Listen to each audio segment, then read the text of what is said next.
जय हिंद दोस्तों, स्वागत है आपका इस वीडियो में। तो दोस्तों यहाँ पर हम पढ़ रहे थे मानसिक अभिरुचि, जिसमें कि मैंने इससे पहले वीडियो में आपको मानसिक दृढ़ता के बारे में पढ़ाया था और साथ ही साथ उसके प्रैक्टिस क्वेश्चन भी कराए थे। तो आज के इस वीडियो में हम मानसिक अभिरुचि के अंतर्गत ही ये टॉपिक आता है अनुकूलन की क्षमता, इसके बारे में पढ़ेंगे। इसके बारे में यहाँ पर इसकी परिभाषा को जानेंगे आसान भाषा में, ये क्या होता है बेसिकली इसके बारे में जानेंगे, और प्रमुख केस स्टडी क्या बनती है इस पर वो भी देखेंगे। और साथ ही साथ इसी क्लास में इस टॉपिक से रिलेटेड महत्वपूर्ण प्रश्नोत्तरों को भी यहाँ पर करेंगे। तो चलिए सबसे पहले अनुकूलन की क्षमता की परिभाषा को यहाँ पर जान लेते हैं कि इसकी परिभाषा आखिर कहती क्या है। तो देखिए, किसी भी लक्ष्य की प्राप्ति के लिए मार्ग में आने वाली चुनौतियों का सामना करते हुए समाज, पर्यावरण तथा परिस्थितियों के अनुरूप स्वयं को समायोजित करने की क्षमता को अनुकूलन कहते हैं। अर्थात मान लीजिए आपने कोई लक्ष्य निर्धारित किया, और जब आप अपने लक्ष्य को प्राप्त करने के लिए बीच में जो भी कार्य करते हैं, उन कार्य को करते समय आपके सामने कुछ चुनौतियां भी आएगी, कुछ समस्याएं भी आएंगी।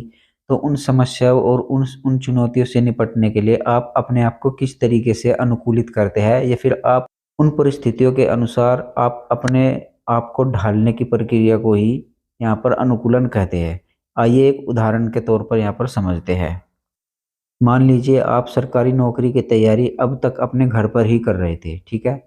और जब आप अपने घर पर सरकारी नौकरी की तैयारी कर रहे थे, तो आपको क्या था, बेसिकली आपको खाना भी पका हुआ मिलता है, ठीक है, कपड़े भी आपको धुले हुए मिलते हैं, आपको खर्चा भी आपको टाइम पर मिलता है, आपको किसी चीज़ की टेंशन नहीं है, सिर्फ आपको क्या करना है, पढ़ते रहना है और अपने लक्ष्य की ओर बढ़ते रहना है। लेकिन अब आपके सामने एक परिस्थिति आई कि आपके पिताजी ने बोला कि अब आपको यहाँ पर रहकर नहीं पढ़ना है, अब आपको बाहर जाना है और बाहर जाकर रूम लेकर वहाँ पर पढ़ना होगा, ठीक है। आप यहाँ पढ़ाई मत कीजिए, आप बाहर जाकर पढ़ाई कीजिए, जिससे आपकी और भी अच्छी पढ़ाई होगी। तो जब आप बाहर जाएंगे, वहाँ पर आपके सामने क्या क्या चुनौतियाँ आएंगी, क्या क्या समस्याएं आएंगी। जैसे कि आपको खाना खुद बनाना पड़ेगा, ठीक है, आपको अपने कपड़े भी खुद धोने पड़ेंगे, और आपको जो खर्चा दिया जाएगा वो लिमिटेड दिया जाएगा, आपको उसी में ही अपना गुजर बसर करना होगा, ठीक है। आपको अपना बहुत ही हाथ रोक कर खर्चा करना होगा। तो अब आपको देखें यहाँ पर कितनी समस्याएं आई। आपके सामने समस्या आई कपड़े धोने की, ठीक है, खाना बनाने की समस्या आई। तो अगर आप खाना बनाना और कपड़े धोना इन परिस्थितियों के अनुसार अपने आप को ढाल लेंगे, तो आपकी अनुकूलन की क्षमता काफ़ी स्ट्रोंग होगी और आप अपने लक्ष्य की ओर बढ़ते रहेंगे। लेकिन अगर आप ऐसा कहेंगे कि मुझसे नहीं बनेगा खाना, मैं खाना नहीं पका सकता, ठीक है, या फिर मैं अपने कपड़े नहीं धो सकता, मैं तो इस ये फालतू के काम नहीं कर सकता, मुझको तो ये सभी काम किए किया ही चाहिए, तभी मैं अपनी तैयारी को यहाँ पर बेहतर कर पाऊंगा। तो यहाँ पर आपके अनुकूलन की क्षमता हो जाएगी कमज़ोर। यानी जब आप घर पर रह रहे थे तब तो आपके लिए बहुत आसान था, चीज़ें बहुत आसान थी, सब कुछ आपको किया कया मिलता था, बस आपको क्या करना था, सिर्फ पढ़ना होता था। लेकिन जब आप बाहर आए, घर से बाहर आए, एक नए परिवेश में आए, एक नए पर्यावरण में आए और एक नए समाज में आए, तब आपको क्या करना होगा, आपको बहुत सारे काम ऐसे होंगे जो आपको अपने लक्ष्य के साथ साथ उनको भी करना होगा। यानी ये आपकी चुनौतियाँ हो गई। तो इन चुनौतियों के साथ आपको तालमेल बैठाना है, अपने आप को इन चुनौतियों के अनुसार अनुकूलित करना है, ठीक है। तो इसी को यहाँ पर अनुकूलन की क्षमता कहते हैं। तो इसी तरीके से जब आप की नौकरी लग जाएगी पुलिस में, तो आपको रोजाना कोई नए नए टास्क दिए जाएंगे। आपको जब नए टास्क दिए जाएंगे तो वहाँ पर नई नई परिस्थितियाँ बनेगी, नई नई चुनौतियाँ बनेगी। तो उन नई परिस्थितियों और चुनौतियों के अनुसार अपने आप को ढालना पड़ता है, और अपने आप को उन चुनौतियों के अनुसार ढालते हुए ही आपको अपनी ड्यूटी परफॉर्म करनी होती है, अपना बेस्ट देना होता है, ठीक है। तो यहाँ पर इसको ही अनुकूलन की क्षमता कहते हैं। इसको ऐसे समझते हैं आसान भाषा में, मान लीजिए आपकी पुलिस में नौकरी लग गई और आप किसी पुलिस स्टेशन के अंदर रहते हैं। आपको वहाँ पर पुलिस स्टेशन के अंदर ही कोई कागजी कार्रवाई का काम दिया गया है, क्योंकि आपको फील्ड पर जाने पर या फिर निरीक्षण पर जाने पर खून खराबा देखकर या किसी लाश को देखकर आपको बहुत ही परेशानी होती है, दिक्कत होती है। इसलिए आपको स्टेशन के अंदर ही पेपर वर्क का कार्य कोई दिया गया है। लेकिन अचानक आपके स्टेशन का उच्च अधिकारी इंस्पेक्टर यहाँ पर बदल जाता है और नया ट्रांसफ़र होकर कोई नया अधिकारी आता है, और वो आपकी ड्यूटी फील्ड वर्क में लगा देता है कि आपको फील्ड वर्क में जाकर निरीक्षण करना है। और अब फील्ड वर्क में जाने से आपको होती है दिक्कत, क्योंकि आपको लाश को खून खराबा देखकर आपसे ड्यूटी नहीं हो पाती। तो ऐसे में अब आप क्या करेंगे? क्या फील्ड वर्क में जाने से उच्च अधिकारी को मना कर देंगे? जी नहीं, अब आप इसको मना नहीं कर सकते, क्योंकि आपने पुलिस की नौकरी इसीलिए ज्वाइन की थी कि आप वहाँ पर ड्यूटी को कर सको। और ये ड्यूटी करते समय आपके सामने ये एक समस्या के रूप में आई है कि आपको ऑफिस वर्क से फील्ड वर्क दिया गया है, यानी ये आपके सामने एक चुनौती है। तो अब इस चुनौती के अनुसार आपको खुद को ढालना होगा और ऑफिस वर्क छोड़कर फील्ड वर्क में जाना होगा और नए नए अनुभव और नई नई चीज़ें वहाँ पर सीखनी होगी। और अपना ये जो डर है, खून खराबा देखकर आपको जो घबराहट होती है, धीरे धीरे उसको भी आपको समाप्त करना होगा। तो बेसिकली आपने एक कहावत सुनी होगी, जैसा देश वैसा बेस। आपकी जैसी परिस्थिति आपको वैसे ही अपने आप को अनुकूलित करना है, ये उसी कंसेप्ट पर आधारित होता है। बात करते हैं कि अनुकूलन की क्षमता के अंतर्गत कौन कौन से तत्व होते हैं, यानी कि कौन कौन से गुण होने चाहिए। तो अनुकूलन की क्षमता के आवश्यक तत्व, ये तत्व जरूर होने चाहिए। अनुकूलन की क्षमता तभी आपके अंदर बेहतर ढंग से आ पाएगी। जैसे कि सीखने की आदत, यानी आपको कोई नई चीज़ मिली तो आप उसके सीखने की आदत आपके अंदर होनी चाहिए। आपको कोई भी नई टास्क दिया गया है तो उससे आप क्या सीख रहे हैं, तो सीखने की आदत आपके अंदर होनी चाहिए। ऐसा नहीं है कि आपको कोई भी काम दिया, कुछ आपको नया बताया और उसको देखा सुना और अनदेखा कर दिया, ऐसा नहीं है। आपको जो भी कुछ चीज़ नहीं लगे उससे आपको कुछ ना कुछ नया सीखने की आदत होनी चाहिए। दूसरा है यहाँ पर लक्ष्य के प्रति परिवर्तनशील, ठीक है। अगर आपको कोई लक्ष्य दिया जाता है तो आपको परिवर्तनशील रहना होता है। कभी आपको अपने लक्ष्य को प्राप्त करने के लिए कभी आपको ये टास्क दिया जाएगा, कभी दूसरा टास्क दिया जाएगा, कभी तीसरी सिचुएशन में भेजा जाएगा। तो इस तरीके से आपकी अलग अलग ड्यूटी लगती है। तो आपको अपने आप को परिवर्तनशील यहाँ पर करते रहना है। आपको जो भी टास्क दिया जाए, जिस भी फील्ड में आपको भेजा जाए, आपको उसी तरीके से अपने आप को ढालना है, अपने आप को परिवर्तनशील बना के रखना है। तो ये परिवर्तनशील का गुण आपके अंदर होना चाहिए। उसके बाद यहाँ पर नई परिस्थितियों के लिए तैयार रहना। जब आप अपने ड्यूटी परफॉर्म करते हैं तो आपके सामने नई नई परिस्थिति आती है। तो जो भी आपके सामने नई परिस्थिति आए उनके लिए आपको हमेशा तैयार रहना है, ठीक है। आपको ऐसा नहीं सोचना है कि जिस माहौल में मैं अब तक काम कर रहा हूँ उसी माहौल में मुझको नया काम मिलना चाहिए, ऐसा नहीं होना चाहिए, ठीक है। आपको अपने कंफर्ट जोन से बाहर निकलकर नई परिस्थितियों का सामना करना ही पड़ेगा, ठीक है। उसके बाद है यहाँ पर तकनीकी अनुकूलता। जैसे कि अब आप जॉब कर रहे हैं और आने वाले टाइम पर नई नई तकनीकी आएगी, नई नई टेक्नोलॉजी आएगी। तो उन नई नई टेक्नोलॉजी के अनुसार भी आपको अनुकूलित रहना है, यानी उन टेक्नोलॉजी को सीखने की भी आपके अंदर जिज्ञासा होनी चाहिए। उन नई नई टेक्नोलॉजी के अनुसार आपको अनुकूलित जरूर होना पड़ेगा, ठीक है। तो ये भी एक यहाँ पर इसका आवश्यक तत्व हो जाता है। अगला है यहाँ पर नेतृत्व के साथ अनुकूलता, यानी आपके जो बड़े अधिकारी होते हैं उनके साथ आपको अनुकूलता के अनुसार कार्य करना होता है। आपके जो बड़े अधिकारी हो गए, उन्होंने जो भी आपको टास्क दिया है, उनके साथ आपको उस टास्क को लेकर बड़ी अनुकूलता के साथ उसको यहाँ पर परफॉर्म करना है। उसके बाद यहाँ पर फील्ड वर्क से ऑफिस वर्क, ये मैंने अभी आपको बता ही दिया है कि अगर आपको फील्ड वर्क दिया गया है और आपको ऑफिस वर्क में भेजा जाता है तो आपको ऑफिस वर्क में ज़रूर जाना पड़ेगा और वहाँ से नई नई चीज़ों को भी सीखना पड़ेगा, नए अनुभव आपको लेने पड़ेंगे। उसके बाद है यहाँ पर स्थानांतरण की अनुकूलता। आपके स्थानांतरण की अनुकूलता भी आपके अंदर होनी चाहिए, यानी अगर आपका डिपार्टमेंट आपको किसी दूसरे एरिया में ट्रांसफ़र करता है तो आपको ट्रांसफ़र जब किया जाता है तो आपको ट्रांसफ़र के प्रति भी अनुकूल होना पड़ेगा, ठीक है। आप ऐसा नहीं है कि मेरा ट्रांसफ़र ना कीजिए, आप उसका विरोध नहीं कर सकते। अगर आपका ट्रांसफ़र किया जा रहा है तो आपको उस परिस्थिति के अनुसार अपने आप को ढालना होगा और उस ट्रांसफ़र को स्वीकार करना होगा और नई जगह जाकर नई चीज़ों का अनुभव प्राप्त करना होगा, नई चीज़ें सीखनी होगी, ठीक है। जो ये पॉइंट मैं आपको बता रहा हूँ ये आपको बहुत ही ध्यान से देखने और सुनने हैं, क्योंकि आगे जो मैं प्रश्न कराऊंगा यही सभी पॉइंट आपको वहीं पर रखे मिलेंगे। इन्हीं के आधार पर आप प्रश्नों को हल कर सकते हैं। अगला पॉइंट है यहाँ पर सहकर्मी अनुकूलता, यानी आपके साथ जो सहकर्मी है, जो आपके साथ कार्य करते हैं और भी लोग, उनके साथ भी आपको अनुकूलता होनी चाहिए, ठीक है। एक है आपका यहाँ पर समय अनुकूलता, समय के साथ अनुकूलता। आपको जो भी टास्क दिए जाते हैं, आप जो भी ड्यूटी अपनी कर रहे होते हैं, आपको समय का पालन जरूर करना चाहिए, ठीक है। तभी आप यहाँ पर समय के साथ अनुकूलता कर सकते हैं। आपकी अनुकूलन की क्षमता इन्हीं तत्वों के आधार पर अच्छी और सुदृढ़ बनती है, ठीक है। तो ये कुछ तत्व थे जो कि आपके अनुकूलन की क्षमता के आवश्यक तत्व कहे जाते हैं।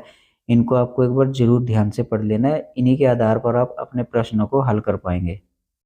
तो आइए अनुकूलन की क्षमता पर आधारित कुछ प्रमुख केस स्टडी देखते हैं, जिसमें कि आपका पहला केस स्टडी है ऑपरेशन गंगाजल। तो देखिए, बिहार में एक जगह पड़ती है भागलपुर। वहाँ पर क्या था कि एक गिरोह था। वो गिरोह क्या करता था कि औरतों को पकड़ता था और उनका बलात्कार करके उनको बेरहमी से कत्ल कर देता था। बहुत ही भयानक स्थिति वहाँ पर बनी हुई थी, सभी लोग वहाँ पर डरे हुए थे। और पूरी जनता का आक्रोश जो था उन गिरोह के खिलाफ था, उनको पकड़वाने का उनका एक मकसद था। और भागलपुर की जो पुलिस थी वो भी उस गिरोह को पकड़ने का पूरा प्रयास कर रही थी। यानी भागलपुर की पुलिस भी उनको पकड़ने का प्रयास कर रही थी और जनता भी पुलिस से आस लगाए बैठी थी कि कब उनको पकड़े और कब उनको सज़ा दे। इस तरीके का माहौल क्रिएट हो गया था कि अगर एक बार उस गिरोह को पकड़ ले जाए तो पुलिस ही उसको यहाँ पर सज़ा दे दे। इस तरीके से जनता ने वहाँ पर इस तरीके से प्रदर्शन कर रखा था। तो हुआ भी ऐसा ही। जब उस गिरोह को पुलिस ने पकड़ लिया तो जन आंदोलन से इतने प्रभावित हो गए कि उन्होंने उस गिरोह को खुद ही सज़ा देने का फैसला कर लिया। और ऑपरेशन गंगा जल के तहत उस समूह के 33 लोगों की आंखों में तेजाब डाल दिया गया। यानी पुलिस ने उन 33 लोगों को पकड़ा और उनकी आंखों में तेजाब डाल दिया गया। इसे ही गंगा जल ऑपरेशन के नाम से जाना जाता है। तो जब ये मंजरी जारूहार आईपीएस बनी थी तो इन्होंने शुरू में तो 8 वर्ष ऑफिस वर्क के अंदर ही काम किया। यानी इनसे ऑफिस के अंदर ही काम कराया गया, फील्ड में इनको नहीं भेजा गया। लेकिन जब ये दुर्घटना हुई यहाँ पर भागलपुर में, तब इनके 8 वर्ष ऑफिस वर्क के पूरे हो चुके थे और इनको यहाँ पर भागलपुर में तैनात किया गया। यानी ये फील्ड वर्क में आ गई थी। तो इनका ये फील्ड वर्क में आना इनके लिए एक नई चुनौती है, क्योंकि अब तक इन्होंने ऑफिस के अंदर ही ऑफिस वर्क किया है। अब इनको यहाँ पर फील्ड वर्क के लिए भेज दिया गया है। अब इनको क्या करना होगा, अपने आप को इस फील्ड वर्क के अनुसार, इन नई परिस्थितियों के अनुसार ढालना होगा। और इन्होंने ढाला भी और अनुकूलन की क्षमता का एक अच्छा उदाहरण भी दिया। तो जब भागलपुर की पुलिस ने जनता के आक्रोश में आकर उन 33 व्यक्तियों की आंखों में तेजाब डाला, उनको सजा दी, तो उन्होंने पुलिस के इस कृत्य को गलत बताया और कहा कि आपने जो ये कृत्य किया है ये कानून के विरुद्ध है, आप कानून से बढ़कर नहीं हो सकते। इन्होंने कहा अगर आपने इन गिरोह को पकड़ लिया था तो आपको इसको कोर्ट में ले जाना था और कोर्ट ही इनको सज़ा देता। यानी यहाँ से क्या स्पष्ट हुआ कि अगर आपकी कोई भी कार्रवाई है वो विधि से ऊपर नहीं हो सकती। आपको अनुकूलन की क्षमता आपके अंदर होनी चाहिए, लेकिन वो कानून के दायरे में होनी चाहिए। अब इस पुलिस ने क्या किया कि लोगों के संपर्क में आकर, लोगों के आक्रोश में आकर इन्होंने अपने आप को अनुकूलित कर लिया कि लोग इस बात को सही कह रहे हैं तो हम भी इस काम को सही मानकर कर देते हैं। और इन्होंने उन व्यक्तियों की आंखों में तेजाब डालकर एक अपराध कर दिया था। तो इन मजरी जारूहार ने क्या किया, उन सभी पुलिस वालों को गिरफ्तार किया और उनको कोर्ट में पेश किया। और बाकायदा कोर्ट ने उनको यहाँ पर सज़ा दी कि आपने करते गलत किया है, आपका काम सिर्फ चोरों को पकड़कर या फिर गिरोह को पकड़कर कोर्ट के सामने प्रस्तुत करना है, न कि उनको खुद सज़ा देना। तो इस केस स्टडी से हमको क्या सीख मिलती है, यही सीख मिलती है कि हमें अपने आप को किसी भी परिस्थिति के अनुसार अनुकूलित तो करना है, लेकिन जो अनुकूलन की क्षमता हम वहाँ पर दिखाएंगे वो कानून से बढ़कर नहीं होनी चाहिए, कानून के दायरे में होनी चाहिए, विधिक होनी चाहिए। ठीक है, तो चलिए एक और केस स्टडी देखते हैं। यहाँ पर मैंने मानसिक दृढ़ता का जो टॉपिक पढ़ा था उसमें भी इस केस के बारे में बताया था। तो चलिए एक बार फिर से मैं आपको बता देता हूँ। उत्तर प्रदेश के जालौन जिले में कोंच नामक कोतवाली में देवदत्त सिंह राठौर एक इंस्पेक्टर थे। तो वहाँ पर इन्होंने कुछ अपराधियों को पकड़ कर रखा था। तो उन अपराधियों को छुड़ाने के लिए वहाँ पर बहुत सारी भीड़ इकट्ठा हो गई थी। थाने के अंदर बहुत ही भीड़ का जमाव हो गया था और भीड़ इनको बहुत ही आक्रोशित होकर गाली गलौज करने लगी थी, खूब बुरा भला इनको कहा था। तो देवदत्त सिंह राठौर ने इनकी इस बुरा भला कहने को बर्दाश्त नहीं कर पाई। यानी उनकी मानसिक दृढ़ता कमजोर थी, वे इसको सहन नहीं कर पाए क्योंकि उनके अंदर सहनशीलता नहीं थी। और जब उनके अंदर सहनशीलता नहीं थी तो उन्होंने अपनी पिस्टल निकाली और भीड़ पर फायरिंग कर दी। भीड़ पर फायरिंग करते ही वहाँ पर 3 लोगों की मृत्यु हो गई थी।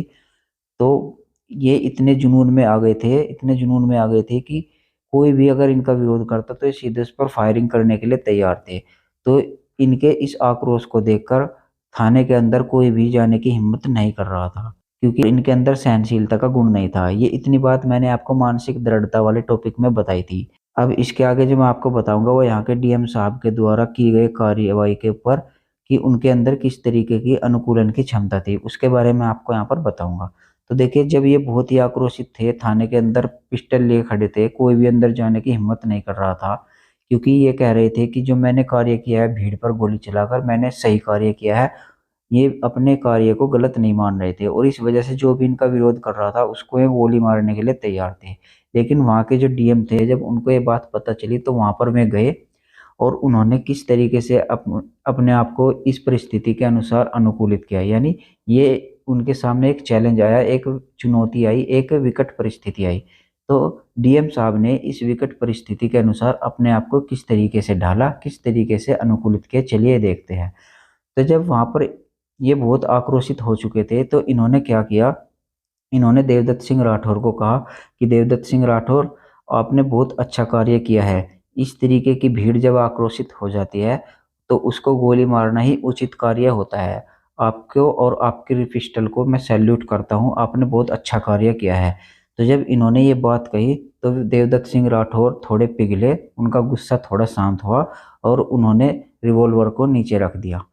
उन्होंने सोचा कि अब डीएम साहब भी हमारे पक्ष में है, हमको कुछ नहीं होगा। ठीक है, तो डीएम साहब ने ये बात जो कही थी वो बेसिकली इनको इनका गुस्सा ठंडा कराने के लिए कही। तो जैसे ही उन्होंने रिवॉल्वर नीचे रखी, तुरंत देवदत्त सिंह राठौर को डीएम साहब ने गिरफ्तार करा दिया और उनको जेल के अंदर डाल दिया। बाद में यहाँ पर कोर्ट ने इनको दोषी करार पाया कि आप भीड़ पर गोली नहीं चला सकते, आपके अंदर सहनशीलता का गुण नहीं था, इसलिए आपको उनको सजा सुनाई गई और वे एक लंबे समय तक जेल के अंदर थे और हाल ही में उनकी अभी मृत्यु हुई है जेल के अंदर ही। ठीक है, तो यहाँ पर जो डीएम साहब थे उनके अंदर किस तरीके से अनुकूलन की क्षमता का गुण था, आपने देखा। उनके सामने एक विकट परिस्थिति आई कि किस तरीके से इस केस को हैंडल किया जाए। अगर वे डायरेक्ट जाकर कहते कि आपने गलत कार्य किया था तो वे डीएम साहब को भी गोली मार सकते थे, इतना खून सवार था उनके सर पर उस टाइम पर। उस टाइम की खबर आप पढ़ेंगे तो वहां पर आपको क्लियर मेंशन किया हुआ है कि बहुत ही बौखलाए हुए थे, कोई भी जाता तो सीधा ठोक देते। तो इस सिचुएशन में, इस परिस्थिति में डीएम साहब ने किस तरीके से अपने अनुकूलन की क्षमता का परिचय दिया, बेसिकली यही था आपका अनुकूलन की क्षमता। इस तरीके का ही गुण आपके अंदर होना चाहिए। तो ये था आपका अनुकूलन की क्षमता का थ्योरी पार्ट, जिसमें मैंने आपको अनुकूलन की क्षमता क्या होती है और इसकी आवश्यकता तो कौन कौन सी होता है ये बताने की कोशिश की है। उम्मीद करता हूँ ये आपकी समझ में आया होगा। तो चलिए अब अनुकूलन की क्षमता से रिलेटेड कुछ महत्वपूर्ण प्रश्नों को कर लेते हैं। तो सबसे पहला प्रश्न है यहाँ पर, निम्नलिखित में से कौन सा एक गुण अनुकूलन का नहीं है? ऑप्शन नंबर ए, नए नए कार्य, तकनीकी और प्रक्रियाओं को सीखना। ऑप्शन नंबर बी, नए भौतिक एवं सांस्कृतिक परिवेश में अनुकूलन। ऑप्शन नंबर सी, जीवन की अनिश्चितता से अनुकूलता। ऑप्शन नंबर डी, अपने सिद्धांतों में दृढ़ता। तो देखिए यहाँ पर ऑप्शन नंबर ए को देखते हैं, नए नए कार्य और तकनीकी प्रक्रियाओं को सीखना। ये तो आपका अनुकूलन की क्षमता का गुण होता है। ठीक है, क्योंकि जब आपके सामने नई परिस्थितियां आती है तो वहाँ पर आपको नए नए कार्य, नई नई तकनीकी को सीखना होता है। ठीक है, ऑप्शन नंबर बी में देखें, नए भौतिक और सांस्कृतिक परिवेश में अनुकूलता। तो जब आप किसी नए परिवेश में प्रवेश करते हैं तो वहाँ पर आपको अनुकूलन दिखाना होता है, ये भी आपका सही हो जाएगा। जीवन की अनिश्चितता से अनुकूलता, ये भी आपका सही हो जाएगा। ऑप्शन नंबर डी इस प्रश्न का सही सही जवाब हो जाएगा, क्योंकि यही अनुकूलन की क्षमता का गुण नहीं है, क्योंकि ये आपका मानसिक दृढ़ता का गुण होता है, अपने सिद्धांतों में दृढ़ता। ठीक है, तो इस प्रश्न का सही जवाब हो जाएगा ऑप्शन नंबर डी। अगला प्रश्न है यहाँ पर, अनुकूलन का गुण निम्नलिखित में से किससे संबंधित है? यानी जो आपका अनुकूलन का गुण होता है वो क्या नकारात्मक होना चाहिए या सकारात्मक होना चाहिए या डरपोक या मूर्खता? तो जो अनुकूलन का जो गुण है वो आपका सकारात्मक होना चाहिए। इस प्रश्न का सही जवाब हो जाएगा ऑप्शन नंबर बी। अगला प्रश्न देखते हैं यहाँ पर, अनुकूलन से व्यक्ति में क्या परिवर्तन होता है? तो अनुकूलन जो होता है उससे व्यक्ति में परिवर्तन क्या होता है? ऑप्शन नंबर ए, कार्य करने की शक्ति घटती है। ऑप्शन नंबर बी, गणितीय योग्यता बढ़ जाती है। ऑप्शन नंबर सी, झूठ बोलने की आदत पड़ जाती है। ऑप्शन नंबर डी, संप्रेषण क्षमता का विकास होता है। तो ऑप्शन नंबर डी इस प्रश्न का बिल्कुल सही जवाब हो जाएगा। संप्रेषण मतलब नई नई चीजों को सीखने का विकास उनके अंदर होता है। चलिए अगला प्रश्न देखते हैं यहाँ पर, अनिश्चितता एवं प्रतिकूल परिस्थितियों में कौन सा गुण सर्वोत्तम है? यानी अगर आपके जीवन में कोई अनिश्चितता आती है या फिर कोई प्रतिकूल परिस्थिति आती है तो आपके अंदर कौन सा गुण होना चाहिए? ऑप्शन नंबर ए, दृढ़ता और हठी का स्वभाव होना चाहिए। ये तो बिल्कुल नहीं होगा। ऑप्शन नंबर बी, अपने आप को ऐसी परिस्थितियों से अलग करना चाहिए। यानी अगर आपके जीवन में ऐसी परिस्थिति आ जाती है तो आप क्या उनसे परिस्थितियों से भाग सकते हैं? ये वाला भी नहीं होगा। ऑप्शन नंबर सी, स्वयं के विचारों को सर्वोपरि रखकर सुधार के प्रयास करेंगे। ये भी नहीं होगा। अनुकूलन की क्षमता आपके यहाँ पर इस प्रश्न का सही जवाब हो जाएगा ऑप्शन नंबर डी, क्योंकि अगर आपके जीवन में अनिश्चितता एवं प्रतिकूल परिस्थिति आती है तो आपको अनुकूलन की क्षमता का गुण के अनुसार उन परिस्थितियों का सामना करना होता है। चलिए अगला प्रश्न यहाँ पर देखते हैं, अनुकूलन की क्षमता महत्वपूर्ण है क्योंकि यह कभी कभी प्राप्त होती है, यह जीवन में एक बार प्राप्त होती है, इससे नए अवसरों की संभावनाएं होती है, यह व्यक्ति को आलसी बना देती है। तो अनुकूलन की क्षमता, ऑप्शन नंबर सी इस प्रश्न का सही जवाब होगा। इससे नए अवसरों की संभावनाएं प्राप्त होती है। ठीक है। अगला प्रश्न है यहाँ पर, सरकार ने भारतीय दंड संहिता, भारतीय साक्ष्य अधिनियम और सीआरपीसी में परिवर्तन किए हैं। यद्यपि पुलिस पहले के कानून पर कार्य करने पर अभ्यस्त थी, ऐसे में पुलिस को करना चाहिए।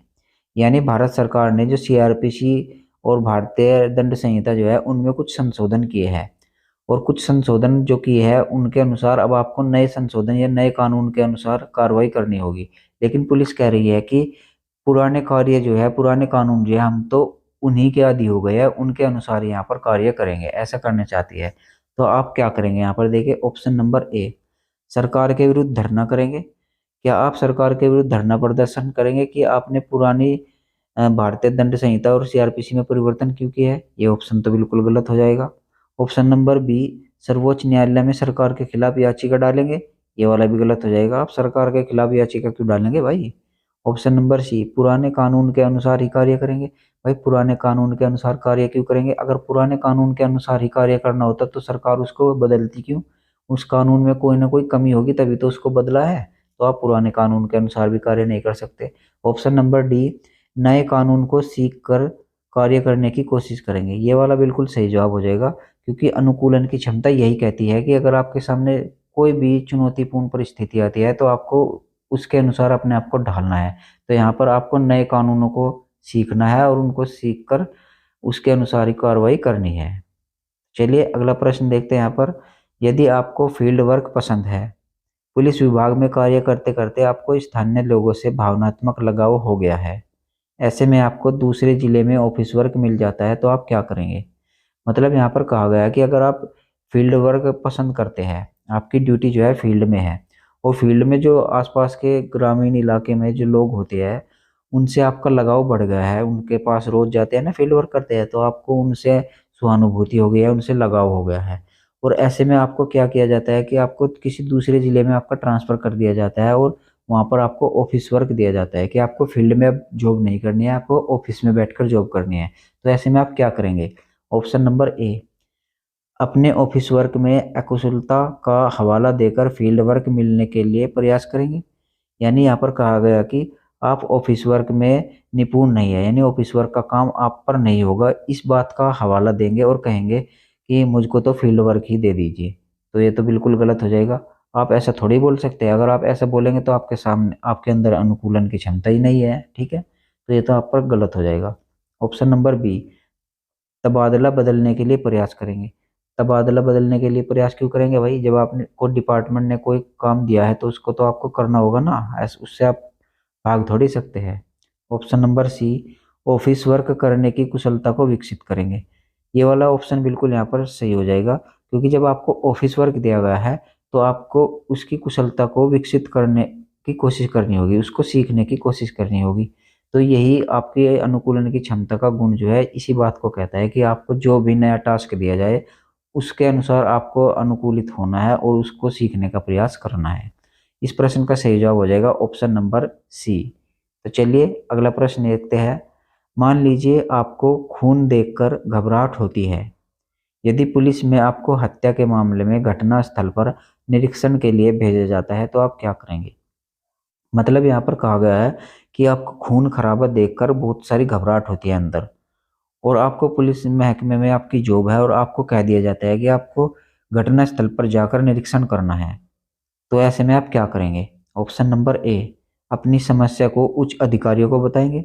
यानी अब अपने उच्च अधिकारियों को आप कहेंगे कि साहब मुझको तो खून खराबा देकर घबराहट होती है, मुझसे घटना स्थल पर जाकर निरीक्षण नहीं होगा। क्या इस तरीके से आप बताएंगे? जी नहीं, ये वाला ऑप्शन आपका गलत हो जाएगा। ऑप्शन नंबर बी, घबराहट के साथ कार्य करते रहेंगे। क्या आप घबराहट के साथ कार्य करते रहेंगे? अगर आप घबराहट के साथ कार्य करेंगे तो आपका कार्य अच्छा नहीं होगा, निरीक्षण अच्छा नहीं होगा, तो ये भी गलत हो जाएगा। ऑप्शन नंबर सी, अपनी ड्यूटी से त्यागपत्र दे देंगे। अगर आपको इस तरीके से खून खराबे वाली घटना पर निरीक्षण के लिए भेज दिया जाता है तो क्या आप त्यागपत्र ही दे देंगे कि मेरे बस की नहीं है ड्यूटी करनी, मैं तो छोड़ रहा हूँ? क्या ऐसे कहेंगे? ये भी गलत हो जाएगा, ऐसा नहीं कहेंगे बिल्कुल भी। ऑप्शन नंबर डी, अपनी कमी में सुधार करते हुए घटना स्थल पर जाने का अभ्यास करेंगे। ठीक है, तो ये आपकी एक कमी है कि खून खराबा देखकर आपको घबराहट होती है, ये आपके अंदर एक कमी है। तो इस कमी में सुधार करते हुए आपको घटना स्थल पर जाना होगा और निरंतर अभ्यास करते रहना होगा, ताकि आपका ये घबराहट जो है दूर हो जाए और आप घटना स्थल पर जाकर निरीक्षण करने लगे। तो यही आपके अनुकूलन की क्षमता यहाँ पर दर्शाती है। तो ऑप्शन नंबर डी इस प्रश्न का बिल्कुल सही जवाब हो जाएगा। अगला प्रश्न यहाँ पर देखते हैं। राजेश थाना अध्यक्ष के रूप में स्थान ए में अत्यंत लोकप्रिय है, किंतु उसका स्थानांतरण नक्सलवादी क्षेत्र स्थान बी में हो जाता है। उसके समर्थक जुलूस निकालकर उसके स्थानांतरण का विरोध करते हैं और उच्च अधिकारियों को ज्ञापन देते हैं। ऐसी परिस्थिति में राजेश क्या करेगा? मतलब यहाँ पर कहा गया कि राजेश थाना अध्यक्ष है, किसी थाने का अध्यक्ष है, उस स्थान का नाम मान लीजिए ए दिया गया है और वो वहाँ पर बहुत ही लोकप्रिय हो गया, वहाँ के लोग उसे बहुत ही पसंद करते हैं। लेकिन उसका जो ट्रांसफर किसी दूसरे स्थान पर कर दिया जाता है जो कि एक नक्सलवादी एरिया है। तो इस बात से नाराज होकर उसके जो समर्थक है वो जुलूस निकालने लगते हैं कि आपका स्थानांतरण क्यों किया है, हम इसका विरोध करते हैं। वे यहाँ पर प्रदर्शन करने लगते हैं और उच्च अधिकारियों को इस बात का ज्ञापन देते हैं कि आप इनका ट्रांसफ़र मत कीजिए। तो ऐसे में आपकी क्या ड्यूटी बनती है? आप एक थाना अध्यक्ष है और ऐसे में आपकी क्या ड्यूटी बनती है, ये आपको कहा गया है। ऑप्शन नंबर ए, चुपचाप समर्थकों को धरने के लिए उकसाएंगे। क्या आप ऐसा करेंगे कि आपके जो समर्थक है उनको आप कहेंगे कि आप धरना दीजिए, मेरा ट्रांसफ़र मत होने दीजिए, आप उनको उकसाएंगे कि चलो आप धरना देते रहिए, मेरा ट्रांसफ़र मत कराइए। क्या ऐसा कहेंगे? जी नहीं, ये आप बिल्कुल नहीं कहेंगे, क्योंकि आपको डिपार्टमेंट ने ट्रांसफ़र किया है और आप डिपार्टमेंट की बात को नकार नहीं सकते। तो ये वाली कार्रवाई तो आपकी पहली गलत हो जाएगी।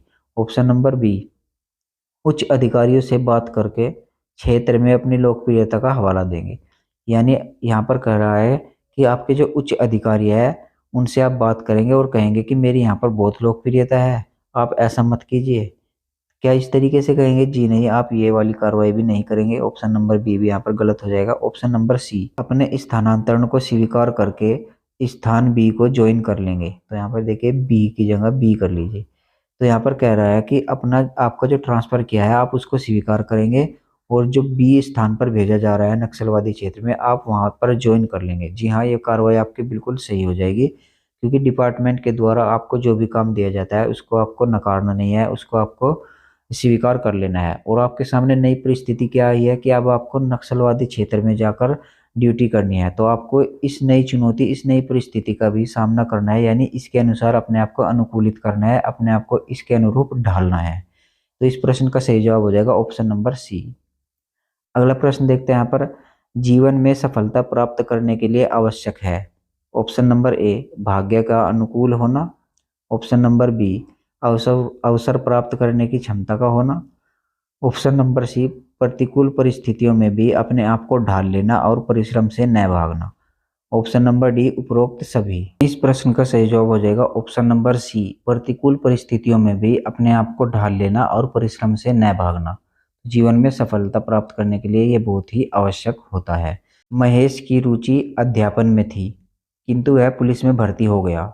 वह पुलिस विभाग के साथ अनुकूलता विकसित करने के लिए निम्नलिखित में से कौन सा सर्वश्रेष्ठ विकल्प चुन सकता है? यानी महेश की जो रुचि थी वो अध्यापक बनने में थी, शिक्षक बनने में थी, लेकिन वह पुलिस में भर्ती हो गया। अब पुलिस के साथ वह किस तरीके से अनुकूलित रह सकता है? कौन सा विकल्प यहाँ पर सही होगा कि पुलिस के साथ वह अनुकूलित रह सके? तो ऑप्शन नंबर ए, पुलिस पर बनी फिल्में देखनी चाहिए। क्या पुलिस पर बनी फिल्में देखने से वो अपने आप को पुलिस के अनुसार अनुकूलित अनुकूलित करेगा? जी नहीं। ऑप्शन नंबर बी, पुलिस विभाग में सहकर्मियों के साथ समय व्यतीत करना चाहिए। Option number C, office work लेकर आगे की पढ़ाई या फिर तैयारी करनी चाहिए। ऑप्शन नंबर डी, स्वयं का मूल्यांकन कर अपने आंतरिक स्वभाव से अनुकूलता विकसित करनी चाहिए। तो ऑप्शन नंबर डी इस प्रश्न का बिल्कुल सही जवाब हो जाएगा, यानी स्वयं का उसको मूल्यांकन करना होगा और आंतरिक स्वभाव से अनुकूलता विकसित करनी होगी। यानी पुलिस के साथ उसको अपनी अनुकूलता स्वयं ही विकसित करनी होगी। तो चलिए अगला प्रश्न यहाँ पर देखते हैं। अगला प्रश्न यहाँ पर, मोहन को पानी में तैरने से बहुत डर लगता है। पुलिस ट्रेनिंग में उसे तैराकी प्रशिक्षण के लिए कहा जाता है, तो उसे क्या करना चाहिए? यानी मोहन को पानी में तैरने से तो बहुत डर लगता है, लेकिन पुलिस ट्रेनिंग में उसको तैरने का प्रशिक्षण दिया जाने को कहा जाता है, तो मोहन क्या करेगा? ऑप्शन नंबर ए, बहाना बनाते हुए प्रशिक्षण से बचेगा। जी नहीं, प्रशिक्षण से क्यों बचेगा, प्रशिक्षण तो लेना पड़ेगा, बहाना बिल्कुल नहीं चलेगा। ऑप्शन नंबर बी, अपनी समस्या को अपने उच्च अधिकारियों को बताएगा। भाई उच्च अधिकारियों को बताकर क्या होगा, प्रशिक्षण तो लेना पड़ेगा, फिर पुलिस में भर्ती क्यों है। ऑप्शन नंबर सी, अपने दर पर नियंत्रण रखते हुए तैराकी का प्रशिक्षण लेना चाहिए। ये वाला ऑप्शन बिल्कुल सही हो जाएगा, क्योंकि उसको अपना जो डर है, यहाँ पर ये डर नहीं है, डर है, डर। तो अपने डर पर नियंत्रण रखते हुए तैराकी का प्रशिक्षण लेना चाहिए, ये वाली कार्रवाई उसके लिए बिल्कुल सही हो जाएगी। अगला प्रश्न यहाँ पर देखते हैं, रमेश का परिवार शहर का प्रतिष्ठित पुजारी परिवार है। उसे पुलिस की नौकरी के दौरान शव परीक्षण गृह आदि स्थलों पर जाना पड़ता है। रमेश के पिता इसका विरोध करते हुए उसे कटु वचन बोल देते हैं। ऐसे में रमेश को क्या करना चाहिए। मतलब जो है, रमेश एक पुलिस अधिकारी है और वह एक पुजारी परिवार से बिलोंग करता है, उसके पिताजी भी पुजारी है। और जब वो पुलिस की नौकरी करता है तो उसको शव परीक्षण गृह, यानी जहाँ पर शवों को रखा जाता है, लाश को रखा जाता है, वहाँ पर उसको रोज जाना पड़ता है। और इस बात का विरोध उसके पिताजी करते हैं कि आप वहाँ पर क्यों जाते हैं, हम पंडित परिवार से, आपको ऐसे शवों में या फिर मृत्यु की लाशों पर आपको नहीं जाना चाहिए। और उसको ऐसा बोलते हुए कुछ कटु वचन बोल देते हैं, कुछ कड़वी बात बोल देते हैं। तो ऐसे में रमेश को करना क्या चाहिए। ऑप्शन नंबर ए, अपने पिताजी के विरुद्ध मुकदमा दर्ज कराना चाहिए। तो अपने पिताजी के विरुद्ध मुकदमा दर्ज नहीं कराएंगे भाई इतनी सी बात के लिए, ठीक है। ऑप्शन ए तो यहाँ पर गलत हो जाएगा। ऑप्शन नंबर बी, दूसरा मकान लेकर रहना चाहिए। तो दूसरा मकान लेकर क्यों रहेंगे, अपने पिताजी से अलग थोड़ी रहेंगे, तो ये तो बिल्कुल सॉल्यूशन नहीं हुआ इस बात का, तो ये भी ऑप्शन गलत हो जाएगा। ऑप्शन नंबर सी, आप ऐसे कार्य करते हैं परिवार से छुपाना चाहिए। यानी आप पुलिस में रहकर ये परीक्षण गृह यानी कि शव परीक्षण गृह में जाते हैं, ये कार्य करते हैं आप, ये आपको छुपाना चाहिए। तो आपको छुपाना भी नहीं है, ये भी गलत हो जाएगा। ऑप्शन नंबर डी, अपने पिताजी के व्यवहार में सुधार के लिए प्रयास करते रहना चाहिए और उनके अंदर अनुकूलन विकसित करना चाहिए। तो ये ऑप्शन बिल्कुल सही जवाब हो जाएगा। अगला प्रश्न यहाँ पर देखते हैं, रजनी पूर्ण शाकाहारी है, उसकी शादी राजेश से हुई जो कि मांसाहारी है। निम्नलिखित में से कौन सा कथन इस बात की पुष्टि करता है कि खाद्य वरीयता की विभिन्नताओं के कारण उनके संबंध प्रभावित होने की संभावना नहीं है। तो यहाँ पर कहा गया कि रजनी तो शाकाहारी है और उसने जिससे शादी की राजेश से, वो एक मांसाहारी है। तो यहाँ पर आपको एक ऐसा ऑप्शन छांटना है जो उनके इस संबंध पर कोई भी फर्क नहीं डालेगा, ठीक है। ऑप्शन नंबर ए, रजनी ने आग्रह किया कि अगर राजेश उसके साथ रहना चाहता है तो उसे मांस खाना छोड़ देना चाहिए। अगर रजनी उसको ये बात कहेगी कि तुम मांस खाना छोड़ दो तभी मैं तुम्हारे साथ रह सकती हूँ, तो इस वाक्य से उनके संबंध बिगड़ सकते हैं। और यहाँ पर उनके संबंध बिगाड़ने नहीं है, प्रश्न के अकॉर्डिंग उन्होंने कहा कि ऐसा ऑप्शन छांटना है जो उनके संबंधों पर कोई प्रभाव नहीं डाले। तो ऑप्शन ए तो यहाँ पर इसलिए गलत हो जाएगा। ऑप्शन नंबर बी, राजेश अक्सर बच्चों को मांस नहीं खिलाने को लेकर उससे बहस करता रहता है। यानी राजेश अपनी पत्नी से बहस करता है कि मैं बच्चों को मांस खिलाने चाहता हूँ और आप मना करती हो, ऐसा क्यों करती हो। तो ये राजेश के द्वारा की गई कार्रवाई भी गलत हो जाएगी, उनके रिश्तों पर ये भी फ़र्क डाल सकती है। अगर वो उनके बच्चों को ज़बरदस्ती मांस खिलाएगा तो इनसे उनके संबंध आपस में बिगड़ सकते हैं। लेकिन पर्सन के अकॉर्डिंग हमें क्या करना है, संबंधों को नहीं बिगाड़ना है। ऑप्शन नंबर सी, रजनी ने राजेश के द्वारा पकाया गया कुछ भी खाने से इनकार कर दिया और वह स्वयं का पकाया हुआ खाती है। अगर रजनी ऐसे कहेगी कि आपके द्वारा पकाया हुआ मैं कुछ भी नहीं खाऊंगा, इसका मतलब यहाँ पर उनमें अनबन शुरू हो जाएगी, और अनबन शुरू हो जाएगी तो उनके संबंध आपस में बिगड़ सकते हैं। तो इसलिए ऑप्शन सी भी यहाँ पर गलत हो जाएगा। बात करते हैं यहाँ पर ऑप्शन नंबर डी की, राजेश ने कभी भी घर पर मांस नहीं पकाया और रजनी ने कभी भी जोर नहीं दिया कि वह मांस खाना छोड़ दे। ये वाली कार्रवाई बिल्कुल सही हो जाएगी। अगर राजेश कभी भी घर पर मांस नहीं खाएगा या नहीं पकाएगा तो उसकी पत्नी को उससे कोई फ़र्क ही नहीं पड़ेगा, कोई बात नहीं, जहाँ बाहर खाता है तो खाए, मेरे घर पर नहीं खाता, इससे कोई दिक्कत नहीं है। और रजनी भी उसको कभी नहीं कहती कि तुम मांस खाना छोड़ दो मैं तभी तुम्हारे साथ रहूँगी, उसको भी कोई फ़र्क नहीं पड़ता है, बाहर खाता है तो खाए, कोई दिक्कत नहीं है। तो ये वाली कार्रवाई से इनके संबंधों पर कोई भी प्रभाव नहीं पड़ेगा। तो इस प्रश्न का बिल्कुल सही जवाब हो जाएगा ऑप्शन नंबर डी। अगला प्रश्न यहाँ पर देखते हैं, यदि आप वरिष्ठ पुलिस अधिकारी की कार चला रहे हैं, चौराहे पर लाल बत्ती हो जाने पर आप क्या करेंगे। ऑप्शन नंबर ए, लाल बत्ती के हरा होने तक इंतजार करेंगे। ऑप्शन नंबर बी, यातायात नियम का पालन न करते हुए निकल जाएंगे। ऑप्शन नंबर सी अधिकारी से पूछकर निर्णय लेंगे। ऑप्शन नंबर डी बेरोक टोक चलाते जाएंगे। तो तीनों नीचे के तीनों ऑप्शन यहाँ पर गलत हो जाएंगे। लाल बत्ती के हरा होने का इंतजार करेंगे। ठीक है, इस प्रश्न का सही जवाब हो जाएगा ऑप्शन नंबर ए। अगला प्रश्न है यहाँ पर, रीता अपने परिवार के साथ फिल्म देखने गई है। कुछ कॉलेज की लड़कियों का समूह उसके सामने आकर बैठ जाता है। लड़कियां सिनेमा हॉल में दुर्व्यवहार करती है। वे तेज आवाज में बात कर रही है। इस व्यवहार से रीता और उसके परिवार को परेशानी हो रही है। पहली चीज वह क्या कर सकती है? ठीक है, यानी कि उसकी पहली कार्रवाई वह क्या कर सकती है? ऑप्शन नंबर ए, लड़कियों को रोकने के लिए उन्हें भी अधिक शोर करना चाहिए। तो ये कार्रवाई तो गलत हो जाएगी, उन्हें थोड़े ही वहां पर शोर मचाना चाहिए। ऑप्शन नंबर बी, सिनेमा के मालिक से मिलने के लिए कहे और उनसे शिकायत करे। ऑप्शन नंबर सी, एक गेटकीपर की तलाश पर लड़कियों के व्यवहार के बारे में उससे शिकायत करे। ऑप्शन नंबर डी, लड़कियों से फोन बंद कर शांत रहने का अनुरोध करे। तो ऑप्शन नंबर डी इस प्रश्न का सही जवाब हो जाएगा, क्योंकि आपकी जो सबसे पहली कार्रवाई होगी वो लड़कियों से फोन बंद करने को कहेंगे और उनको शांत रहने का अनुरोध करेंगे। यानी सबसे पहले आपको उन्हीं को कहना होगा कि आप तब आपके अनुरोध करने से शांत होकर बैठ जाए। तो पहली कार्रवाई आपको उन्हीं से अनुरोध करने की रहेगी। तो ऑप्शन नंबर डी इस प्रश्न का बिल्कुल सही जवाब होगा। ठीक है, अगला प्रश्न यहाँ पर देखते हैं। आप रात को फिल्म देखकर घर जा रहे हैं। रास्ते में कुछ गुंडे दो लड़कियों का पीछा कर रहे हैं।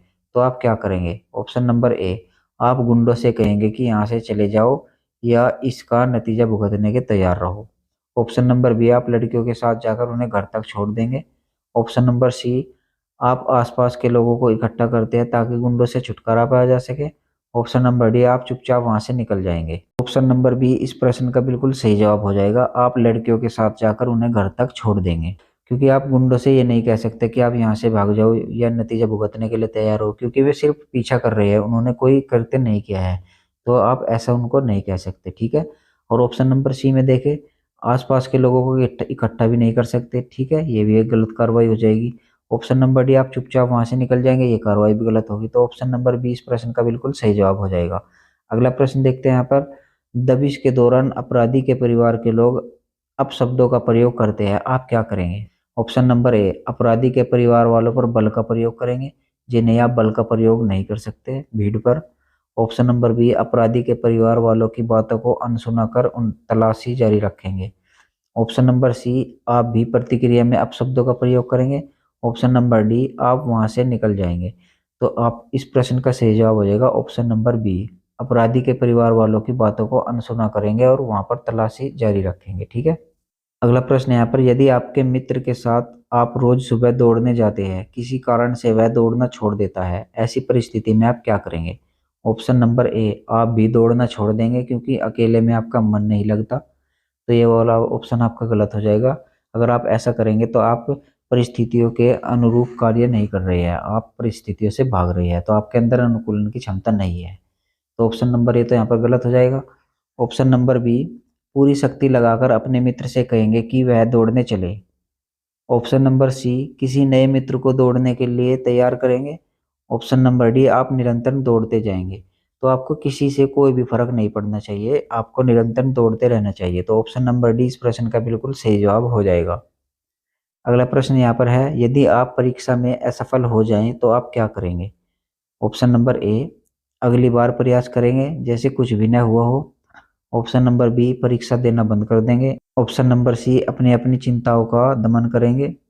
ऑप्शन नंबर डी, आप अपनी गलतियों पर कठोरता से विचार करके पुनः प्रयास करेंगे। तो ऑप्शन नंबर डी इस प्रश्न का बिल्कुल सही जवाब हो जाएगा। आपको अपनी गलतियों को पहचानना है और उन पर कार्य करना है और फिर से प्रयास करना है।